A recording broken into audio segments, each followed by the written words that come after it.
देखो, उस वृत्त का समीकरण ज्ञात करना है जिसका केंद्र 2 2 तथा बिंदु 4 5 से होकर वह जाता है। तो देखिएगा यहाँ पे ये केंद्र है 2 2, जिसे हमने x1 y1 मान लिया है, और यह वृत्त बिंदु 4 5 से होकर गुजरता है, यानी कि बिंदु 4 5 इसकी परिधि पे रहे हैं।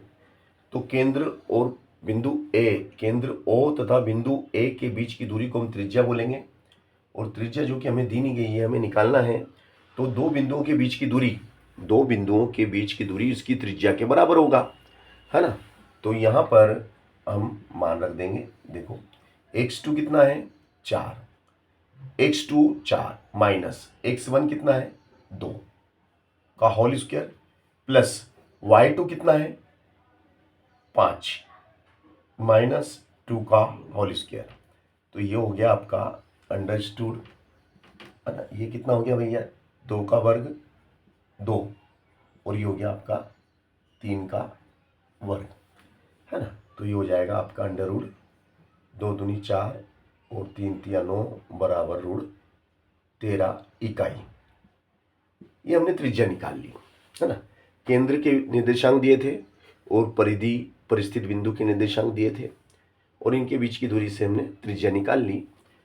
अब भैया जो इसका केंद्र है उसको h के मानते हैं अब हम, और जो वृत्त का समीकरण है, चूंकि वृत्त का जो समीकरण है, वृत्त का समीकरण क्या है, x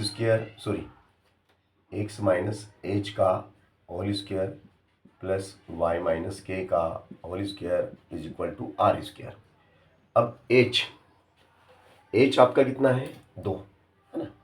तो यहाँ पे आप इसमें क्या करेंगे, अब आप इसमें मान पुट कर देंगे।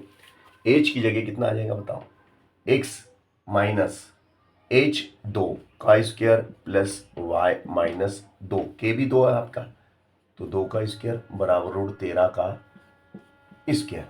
तो ये हो गया आपका x square a minus b का whole square, a minus b का होल स्क्वायर का सूत्र लग जाएगा यहाँ पे, a square minus 2ab plus b square plus फिर a square minus 2ab plus b का स्क्वायर और रूट 13 का वर्ग बाहर का 13, है ना।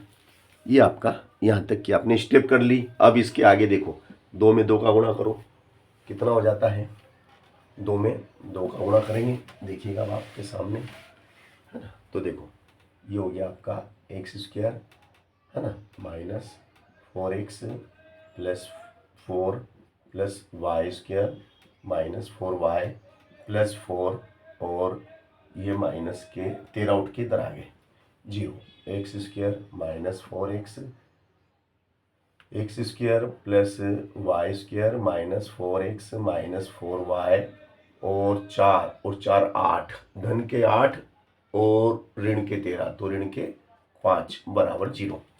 तो इस तरीके से हमने वृत्त का अभिष्ट समीकरण आपके सामने निकाला।